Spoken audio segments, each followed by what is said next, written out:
2026. I am Michael Obodu. A happy new year to you. And coming up tonight on the show, as Ghana settles into 2026, businesses across the economy are taking stock of where the country is headed, from access to capital and policy direction to global market pressures and investment confidence. Expectations for the year ahead remain mixed. Tonight, we examine Business Focus Outlook 2026, industry expectations, risks, and opportunities. Stay with us.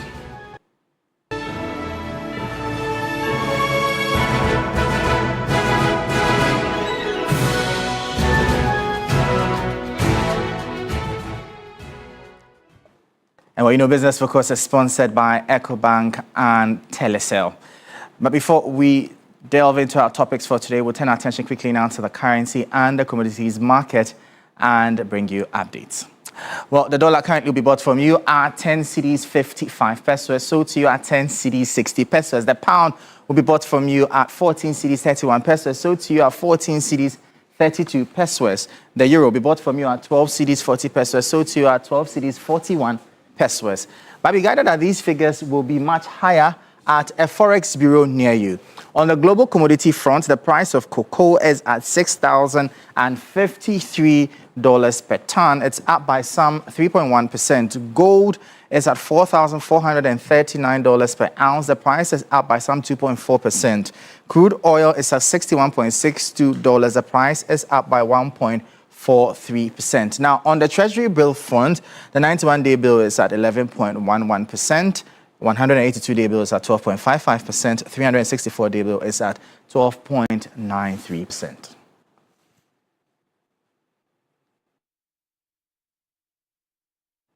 So this is Business Focus here on TV3 with me, Michael Obodu. We'll go for a quick break. When we come back, we'll delve into our topic for today. Stay tuned.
With me, Michael Obodu. Now, every day people face different emergencies: police emergency, fire emergency, medical emergency, you name it. But many Ghanaians don't know their emergency numbers. Well, here's one you would always want to remember: star 770 hash. Yes, star 770 hash is the new EcoBank money emergency number. Star 770 hash gives you instant access to loans, fund transfers, utility payments, airtime and data purchases, and so much more, even without data. So there's no need for you to panic when you find yourself in any money emergency. EcoBank will always come to your rescue. Dial star 770 hash now for solutions to your money emergencies. EcoBank, the Pan-African Bank, and proud sponsor of Business Focus, as well as Telecel. Now, to our topic for today, and my guests are already seated here, but after a challenging period, Ghana closed 2025 with notable macroeconomic gains marked by relative currency stability, easing inflation, improved fiscal discipline, and renewed investor confidence. These developments have raised optimism across key sectors of the economy, even as global uncertainties persist. The big question now is how these gains translate into real opportunities for industry and what risks businesses must still navigate in 2026. This is Business Outlook 2026. Tonight, we assess industry expectations, risks, and opportunities. And I have a tall list of guests who have joined me in studio. I have Mark Bedu Abuaji. He is the CEO of the Ghana Chamber of Commerce and Industry. Good to see you. Yeah, thanks for having me. I also have Sami Amegaibo. He is the Executive Director of the Ghana Real Estate Developers Association, GREDA. And also joining us virtually is Engineer Dr. Kenneth Ashigbe, the CEO of the Ghana Chamber of Mines. Thank you for joining us, sir. Thank you very much. Awesome. All right, I'll start with you, Mark. I know 2026 was relatively a good year for industry. 2025, I beg your pardon, was a good year for 2026.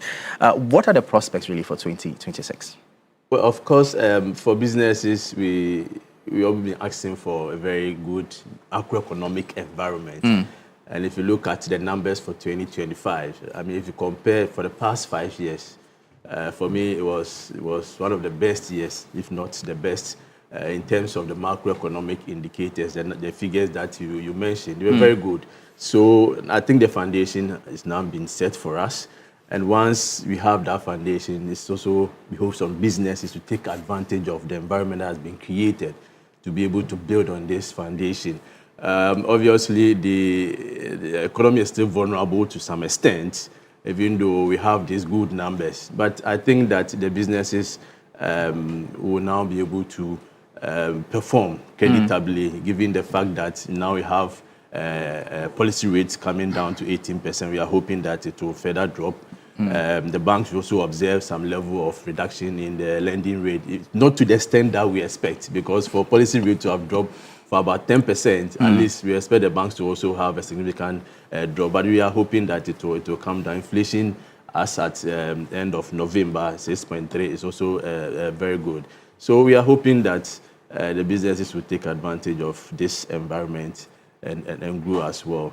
So we will need the support of everybody, the government, and also the consumers as well, to build a very strong and resilient economy. There was one expression you used a lot last year: cautiously optimistic. Yeah. Have you moved beyond that to now growth? Is that where you are now, or where industry is? I think we should still be cautiously optimistic. Still.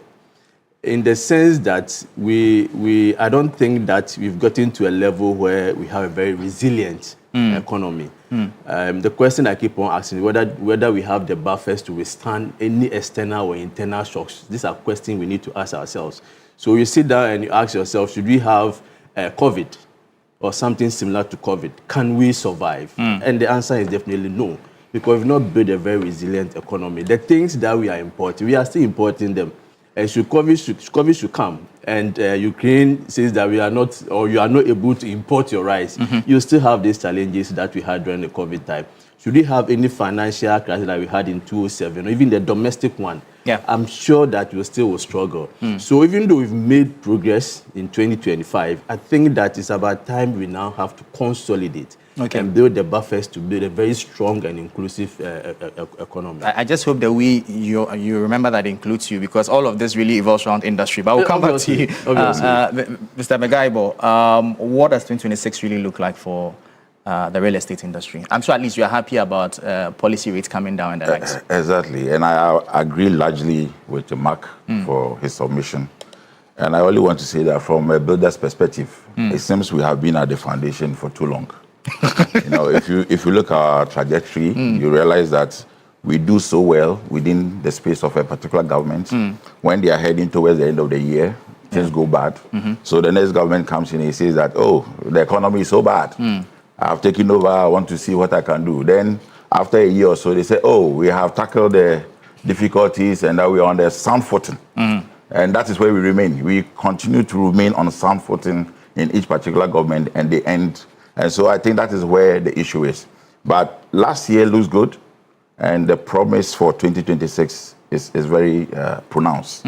If you look at the gains that has been made in last year, in the history of Ghana for a very long time, in our economic management, these gains has eluded us for a very long time. But from what we are seeing, if we are able to maintain the momentum, if at least we don't go back and maintain the momentum for a period of time, we will be able to sustain ourselves, and then the gains will be realized much effectively. If you realize what is happening now, the gains is not coming that much. The general public, the Ghanaians are not exactly happy with the gains that have been made vis-a-vis what we have actually seen in our pockets.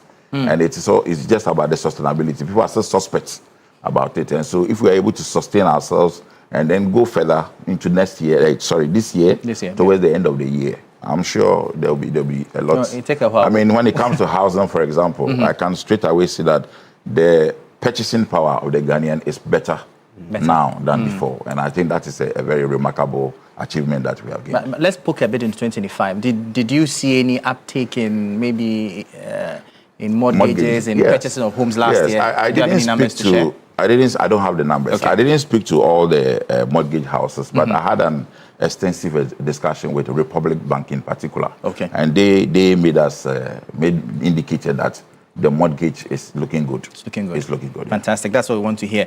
Dr. Ashigbe, at least before you even go into your sector, at least you can pat yourself in the back and say that last year solidified the fact that the mining industry is really the backbone of this economy. How is 2026 looking?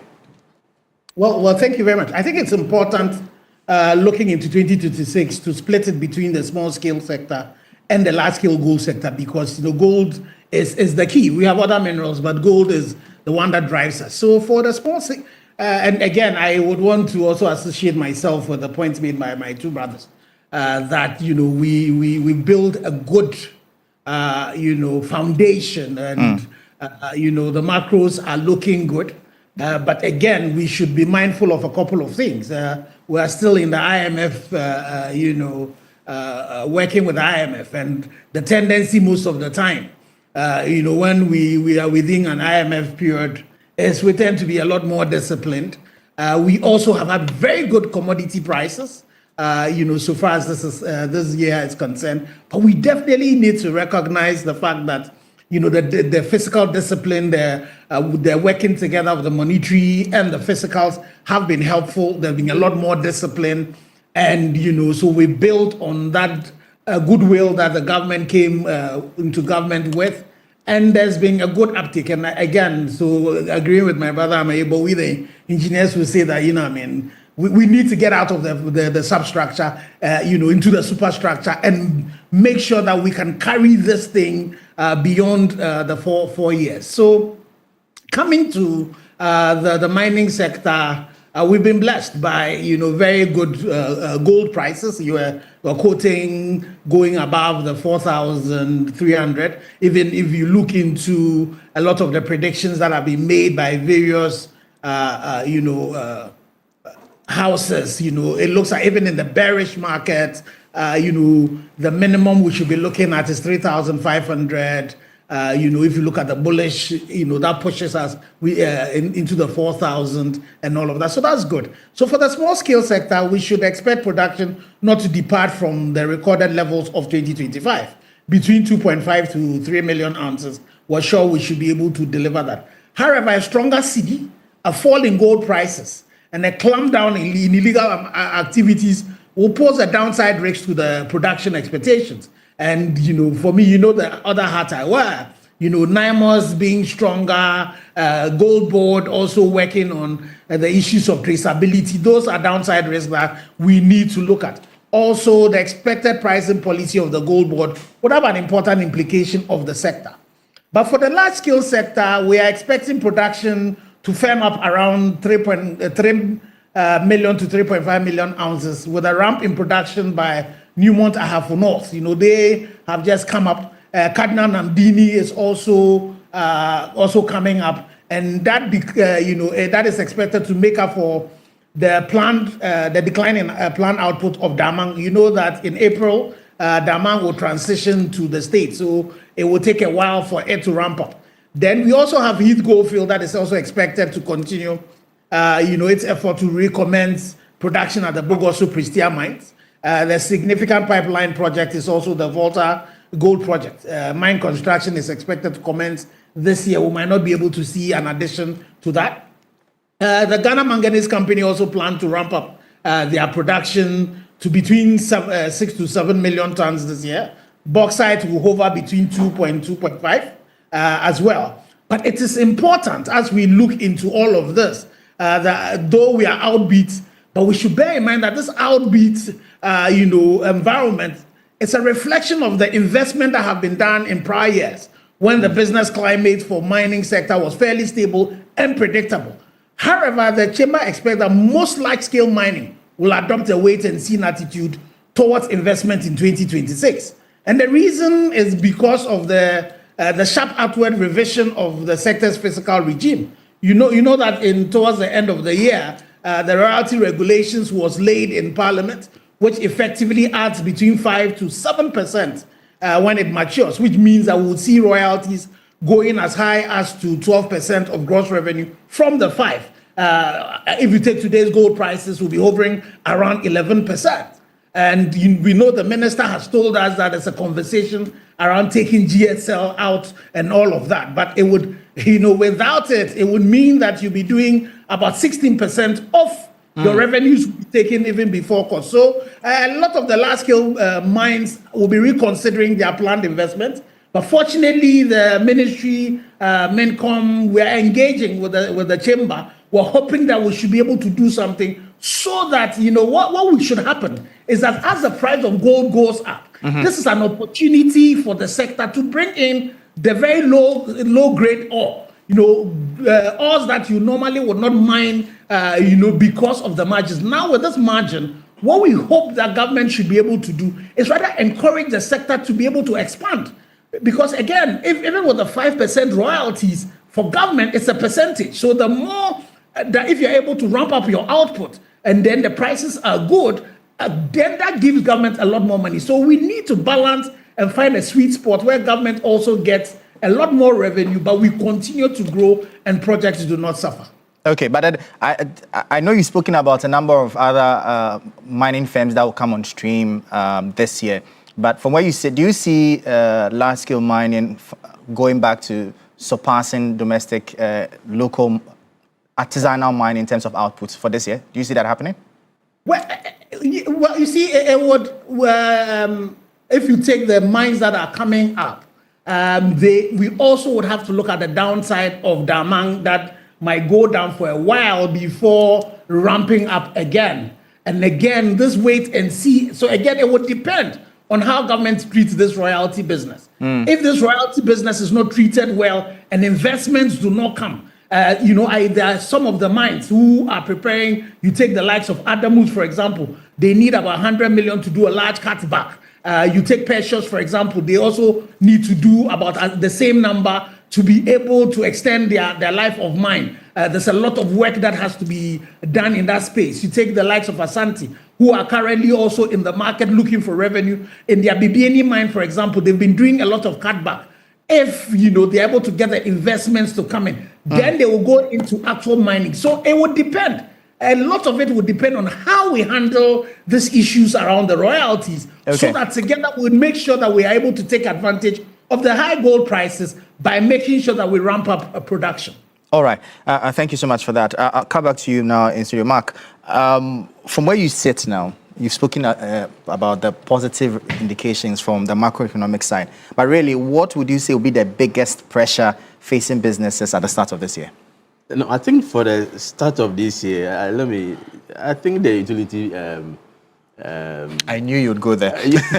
Obviously, because once we are talking about these good numbers, Ghanaians will expect that businesses will reduce their prices. But we are entering a new year with an increase in electricity of almost 10% and water of almost 16%. Obviously, they will definitely add up to the cost of production. That is why basically we are not seeing prices coming down as we expect. Because if, these increments are not there, then the cost of production will come down. And then given the fact that there is a reduction in effective tax rate, COVID is gone and other things, then you and I will benefit as consumers. But business will not have to bear these high utility prices. The other bit has to do with the purchasing power, the ability of Ghanaians to buy goods and services. In fact, if the economy is doing well and people have money, then demand obviously will go up.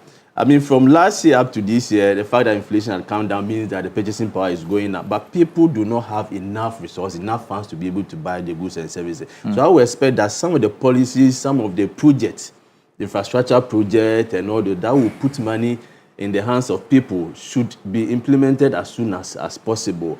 I think that the 24-hour economy, which is for me is one of the flagship programs of the government, the pace of implementation for me, I'm not happy with it. It's too slow for me. Because this is the policy that's supposed to drive the economy. The private sector is looking forward to this to be able to partner with government. But I don't see, as businesses, we want things to move faster. Because these gains that we are enjoying, as I said earlier, any small shock. So once we are enjoying, the other side of it that the government will have to do to consolidate the gains, I think we should be able to do that.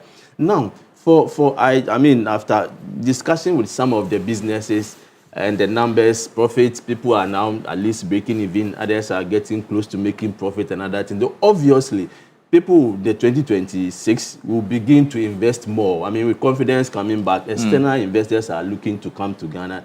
The local investors are also upbeat about what will happen, and they are looking for opportunity to invest. People who could not borrow to invest because the interest rates were high are now also having, if you look at their programs, opportunity to borrow and invest. So definitely this will help the economy to grow. It will create more jobs for people who are looking for jobs, and they will also be paying more taxes. So the prospect is looking good, but the risk is still there. But do you get the sense that this government is committed towards the consolidation that you speak about? I think it shouldn't be a sense, it should be a commitment. Because if it's a sense that I get, then I think that it's going to be personal. But if all of us and the government itself is committed to the fact that even IMF should exit, we are going to consolidate. IMF exiting, for me, is even the starting point of whatever we have to do. All the fiscal discipline, all the fight against corruption, all the, talk about all the good things that IMF brought to bear. Yeah. Not that they are here, we are implementing them because the headmaster is here with the cane. So the government will say, if I don't do it, either they won't give me the next tranche, so I'll obviously do it. All the gains that we are experiencing is because of the IMF presence and also because, of course, the Gold Board and other policies that you have implemented. So the exiting of the IMF should not be the end of this consolidation. That is where we should put in place all the local policies that we have, homegrown policies, to be able to consolidate again. Otherwise, the next 4 years, you have to go back to IMF again. And this is something that we are all running away from. Yeah. So all the good things, I think they are there. And of course, you've had a very good question. We've had instances where we've had all this against. When the IMF exits, we go back to our normal things. The indiscipline, the increasing of almost everything to the disadvantage of business. This time around, let's do something new. Let us, all of us, be committed, and not me having a sense, but the government assuring the business community, all of us, that I'm going to be committed to this path that we are all treading, to the extent that next year we even perform better than when IMF was here. That is where all of us will have the confidence in the economy. And I think the external community is also looking at us. To have the credit rating agencies rating us positively, means that they've seen something positive. If there is anything that we do negatively to derail these benefits, then they will downgrade us. And if anybody wants to bring in any external support, they will not. We receive a lot of people seeking to invest in the, and 2025, let me say the numbers were very, very encouraging as compared to 2022, 2023. People were not even asking whether there are investment opportunities in Ghana. But 2025, anytime they come, they are not only looking at how they can export their product or how we can import, they are looking at opportunities to invest. So investment in agro-processing, investment in infrastructure, in the building industry, people are looking out for such opportunities. And it's because we build that confidence, because the credit rating agencies have put their numbers out there that Ghana is doing very well. So they are all coming. If you do anything and decide to go back, all of us will suffer. We'll see how all of that goes. And I'm sure we are all going to commit to keeping government on its toes, to maintaining the progress that we are seeing, because if not, we all suffer it. But then, Mr. Begaibo, I'm sure, at least I saw a post on Facebook, for instance, that somebody said he bought 2 tons of iron rods for 13,000, and a year prior it had cost him 20,000. So I'm sure at least those are some of the windfalls that your industry has benefited from. Yeah. So tell us now, how has your cost of operation as a vis-a-vis finance costs looking like for 2026? Well, it is better, as I said, based on the gains. And I also believe that we are transmitting these gains to our customers. Are you sure? People. Let me explain that. Okay. People were bashing us for indexing our prices to the dollar, and now the gains has come. Okay. And if you go to any real estate developer, they have not changed. Whatever rate you are paying at that particular point is the same rate they will take. And so that promise or that standards that the real estate sector people were doing is the same thing. But don't you think that the real estate is part of the problem? That your benchmarking is part of what's causing the problem? We don't want anybody's dollar. It is the nature of the business we do and the kind of hostile working environment that we operate in. I keep explaining that you cannot start a building project with a cement at the foundation at 40 Ghana cedis and finish at the roof at 65 or 80 Ghana cedis. It is difficult to even cost your pricing. So we only use that as a benchmark to guide us, to manage the inflation that we face and the fluctuations. We don't want anybody's dollar. That's the honest truth. But now the narrative has shifted. Exactly. Because last year, as of January, you would have used 14. December, you would have used 10 point something. Yes. So how are you also now reworking your valuation to reflect these? Like I'm saying, our operations remain the same. If in December 2024, and you were buying a property from me at, say, $100,000 equivalent. You're still mentioning the dollars. No, I'm just... I like the way you're saying the equivalent. Equivalent. Oh, fine. In December, you would have paid the exchange rate at 17. If today you are paying me for the same property at $100,000, how much are you paying? So you are basically saying that the system is taking care of itself? Exactly. The system is taking care of itself. It is really the individual estate companies also who may have some small challenges that they have to manage. This gain that the CD gain lost to the dollar has brought a lot of problems to real estate developers too. Because at the time that we were respecting our commitment to our customers, the market was not responding. So my cost of iron rod, my cost of cement, and all the other inputs were still high. But because I'm committed, I have signed an agreement with somebody, I was losing. Look at the $100,000 exchange rate scenario that I give you. If I was doing 17, it was 1.7 million Ghana cedis. As in the cost part of it? As the cost, yes. Okay. But as at now, it is say 12. Let's use the Forest Bureau rate. It is 12. There is a 500,000 Ghana cedi missing there.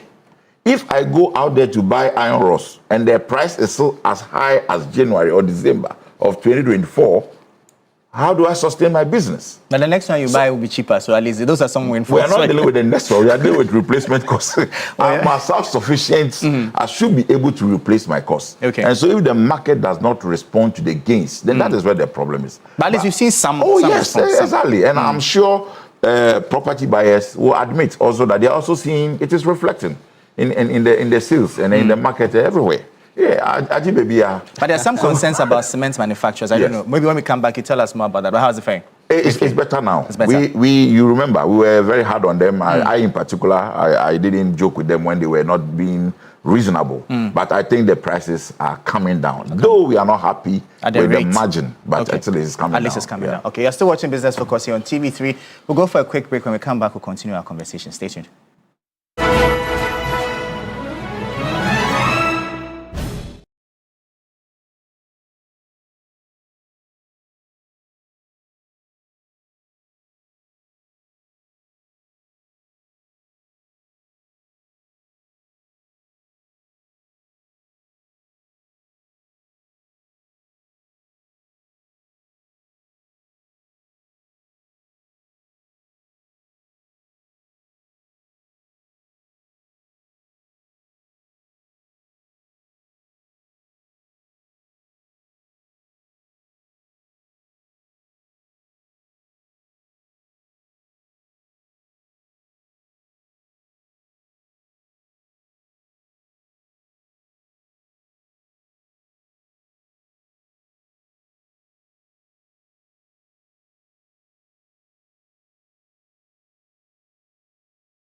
Welcome back. This is Business Focus here on TV3. Just gone past with some financial tidbits from EcoBank, our proud sponsor of Business Focus, as well as Telecel. But then every day people face different emergencies: police emergency, fire emergency, medical emergency, you name it. But many Ghanaians don't know their emergency numbers. Well, here's one you would always want to remember: *770#. Yes, *770# is a new EcoBank money emergency number. *770# gives you instant access to loans, fund transfers, utility payments, airtime and data purchases, and so much more, even without data. So there's no need for you to panic when you find yourself in any money emergency.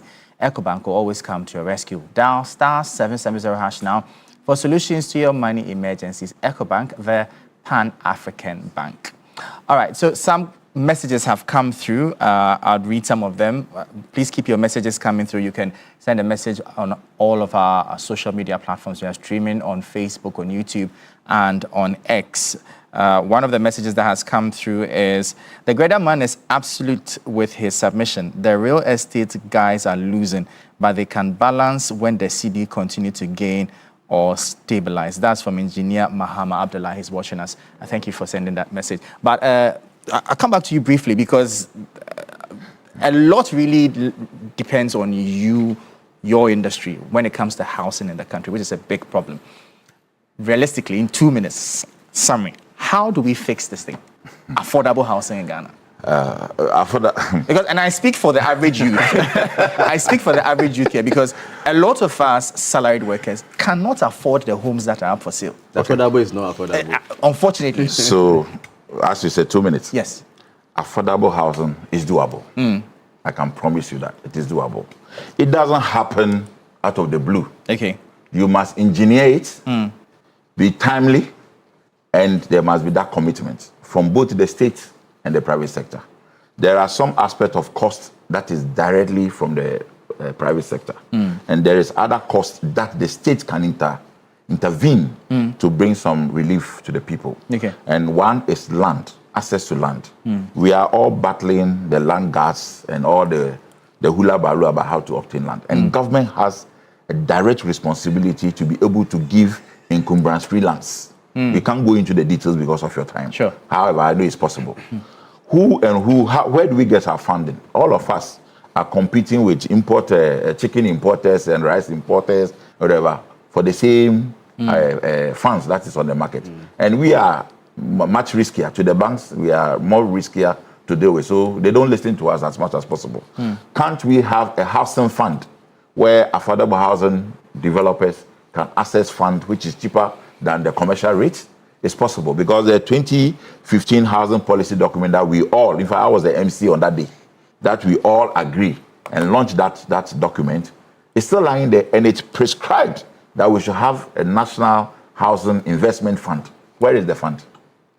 So if all of us are borrowing from all the market, then basic infrastructure, the developer is saddled with the cost of bringing roads, electricity, water, and now we have even internet and all that coming into the site. He must add it on to the cost. So it completely threw out of the budget for the ordinary people. So I can tell you that it is doable. Okay. If this government is willing to partner Grader, I'm using this carefully, because government Grader goes to pay courtesy call, we sit down, let's talk about how we can together bring affordable housing. It just ends there, and we don't see anything. The next thing you hear is that government launch affordable housing project, ready to supply 1,000 houses. Have you seen any of them? Not yet. It doesn't happen. We are just cutting source, but never commissioning project. And so I think this must be a thing of the past. I really respect the current President Mahama and his style. And I believe that with the current Minister of Western Housing who is there, and the team, in fact, the Gezila, the deputy, is my body, and a lot of things that we have been discussing behind the scenes. If the team is ready to, all of us as a nation, confront the issue of affordable housing, Grader is willing to partner. And I can tell you that affordable housing is achievable.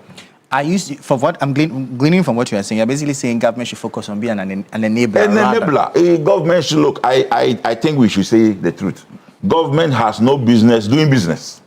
This is the honest truth, and that is where we have always been hitting the wall. Government's duty and primary responsibility is to enable and facilitate businesses. Even with social interventions? Some social interventions are good, but it should not be the main focus. Whilst you are trying to build the private sector to provide the goods, social interventions can run parallel. And it will get to a point that the social thing will even go away, and the private sector will be able to supply everything that you need. So government has no business doing business. Okay. And if it comes to housing in particular, I've told you what we need. If government can facilitate land acquisition, can facilitate access to cheap funding, can help us with the basic infrastructure. These three things, we are gone. We are gone. Nice one. Dr. Meg, your names are confusing. Dr. Ashigbe, engineer doctor. So tell us about Ghana's mining industry, really. You know, earlier there were issues about global shocks with regards to pricing and all of that. How exposed is your industry, really? On the development relating to volatility in the global commodity prices, we are very exposed as a country with the swinging commodity prices. You know, what's happening is that most mines have now moved away from hedging, and therefore they are directly exposed to the volatilities in the commodity pricing. We're virtually price takers, you know, so it also has important implications for the management of our national budget, as the mining sector now accounts for nearly 1/5 of the direct domestic tax revenue mobilized by GRA. You know that it's interesting that Atlantic Lithium, for example, have not started any mining, but they are now the largest taxpayer in the Mankasim area. So this sector really, the country's economy really sits on the sector. It's against this backdrop that for us at the chamber, we have been pushing. The government puts in place a framework similar to what we have in the Petroleum Revenue Management Act for the mining sector, so that this will smoothen the effect of the volatility of commodity prices on the budget. You know that currently, if you take, for instance, 78% of mineral royalties have been ring-fenced for the government big push agenda. And so if, touch wood, you know, gold prices should drop suddenly, this could stall this initiative. So definitely in terms of our vulnerabilities, we are still basic, because all we are doing is just, producing the gold. We're hoping that we'll be able to do some refining in Ghana. There are 2 major refineries now in Ghana, which will be able to refine. Even when we refine, we're still just going to, be pushing the refined gold. Thank God that the Bank of Ghana itself, because the reserve that is doing. We're doing quite, buying a bit of that, but majority of the gold, we're not users of the gold, and so that's a challenge, and so we need to do things that would help us to be able to, deal with some of these shocks that could come. Interesting, especially on the bit of refining. We know that really is the way forward if we want to absorb ourselves from a lot of these shocks. But tell us, from your chamber's perspective, what really is the plan? I know you've mentioned some really are considering it, but what really, from a holistic perspective? So I know, there are 2 refineries that currently are in the market. All of them, if you look at the standards that they have, they are all, have been done towards the LBMA, which is the gold standard for gold refining. The challenge is that, we need to be able to get them to start producing. For the large-scale mines, for every gold they refine, it has to be LBMA standard. So the large gold mines cannot be the beginning of it, the members of the chamber, for example. But our small-scale mining sector, because currently we're taking them to Dubai and Co., who themselves are not, LBMA certified. So if we start and we give these volumes to these 2 gold refineries in this country, what will happen is that then with time, they would also get a certification. One of them, for example, is working, is currently working with another LBMA, certified refinery, so that once they do the first step here, they can go and finalize it, it will become LBMA certified.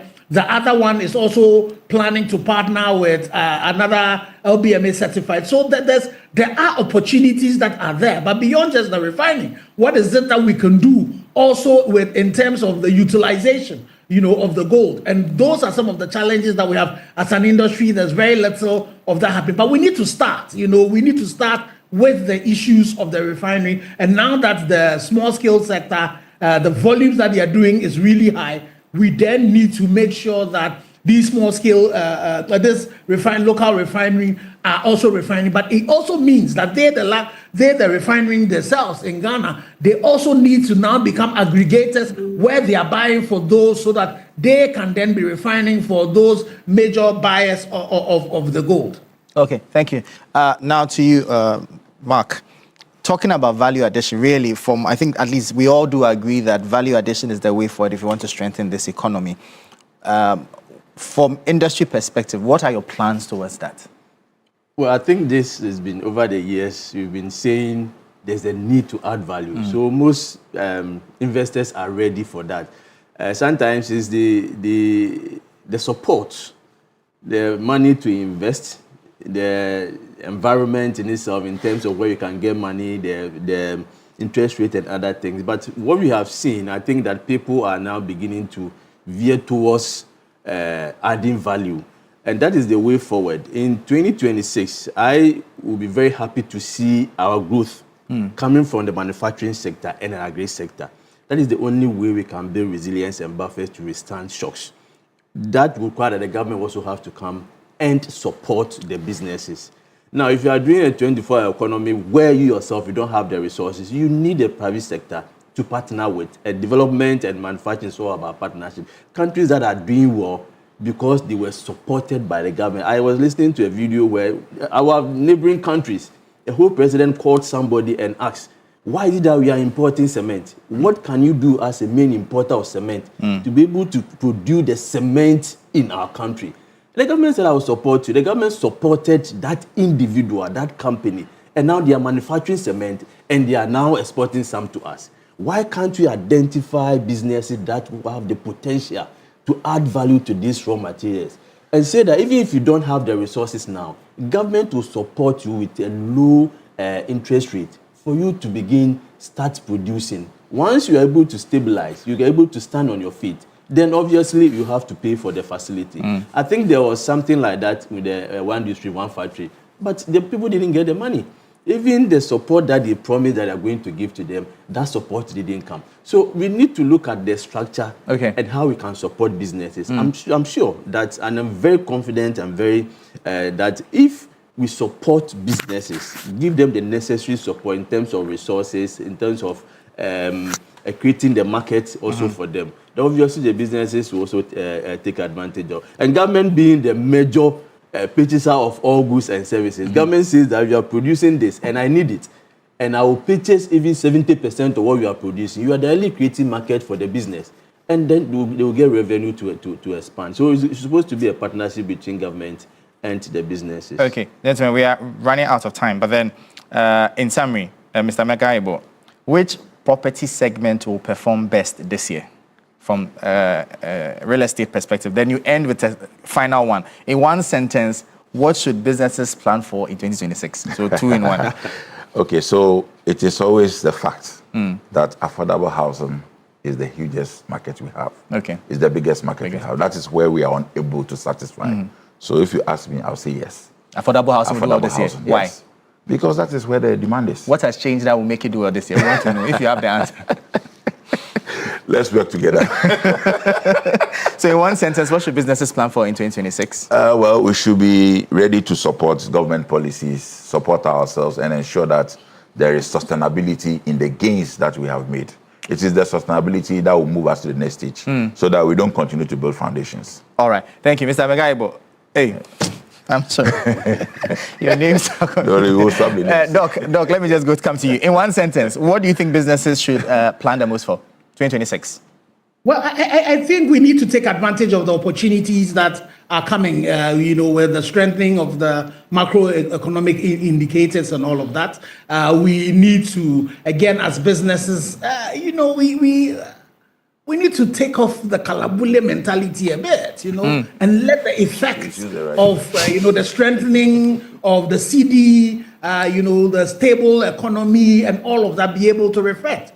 So that we then all would be able to benefit from it. But if all of us want to be short-termish, that would be a challenge. And for me, I think also government needs to put its money where its mouth is. So again, there are some gold opportunities coming. Daman, for example, is coming. Can we get MIF to partner with some, players, local players that they put together to be able to develop that particular mine? All of these opportunities are also coming up that we need to take. And again, the sector is also a sector that, businesses should look at. We're talking about value addition. One major place for value addition is using the mining sector as a catalyst to develop sectors like the grinding media, activated carbon, the amount of local content that we're doing. But currently, we're just doing intermediation. We need to change that from the nationalistic point to a root of origin. Sure. Anybody in Ghana who is producing is better than a Ghanaian who goes to import from a foreigner to come and sell. By all So means. those are conversations that we're taking up with the Minerals Commission, and I'm pretty sure that we'll do a good blend of both, All right. so that we will be able to use manufacturing based on mining to be able to develop our country. Thank you so much. And that was Engineer Dr. Kenneth Ashigbe. He's the CEO of the Ghana Chamber of Mines. Also in studio, I had Mark Bedu Aboagye. He is the CEO of the Ghana National Chamber of Commerce and Industry. I also had the Executive Director of GREDA, Ghana Real Estate Developers Association, Samia Megai. But thank you so much, gentlemen, for joining us. That'll be all for today's edition, your first ever episode of Business Focus for the year 2026. Thank you for riding through with us for 2025. We promise to bring you nothing but engaging and thought-provoking topics and conversations this year. Thank you so much for tuning in. We'll catch you same time next week. My name is Michael Obudu. Thank you for watching. As always, please stay safe and have a great year. Bye-bye. Business Focus is brought to you by EcoBank, Telecel,